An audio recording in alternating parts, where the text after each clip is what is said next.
խոսենք նաև պորտի խնամքի մասին։ Եվ որ դուք դեռ հիվանդանոցում եք, դուք ավելի հանգիստ եք, քանի որ միշտ կա ձեր կողքին բուժքույրը, որը մշակում է բալիկի պորտը ամեն օր։ Սակայն եւ որ դուք վերադառնում եք տուն, այդ պատասխանատվությունը արդեն ձեր վրա է։ Հետևաբար պետք է անընդհատ հետևեք, որ այդ հատվածը բալիկի մոտ լինի մաքուր։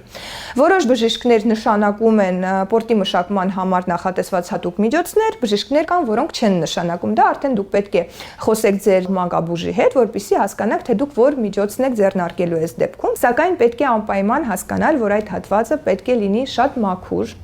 Հնարավոր է հագուստը փոխելիս դուք նկատեք բալիկի բոդիի վրա որոշ հարյան հետքեր, դա վախենալու չի, սակայն եթե դուք զգում եք արտադրության մեջ թարախ կամ հոտ եք նկատում այս հատվածում, այդ դեպքում պարտադիր պետք է դիմեք ձեր բուժող բժշկին եւ շատ կարեւոր մի բան ասեմ, երբ դուք հագցնում եք բալիկին տակդիրը եւ այն հպվում է պորտին, դա կարող է առաջացնել տարբեր խնդիրներ, հետեւաբար անպայման տակդիրը հագցնելիս այս վերևի հատվածը կարող եք մի փոքր ծալել, որպեսզի այն չհպչի պորտի հատվածին։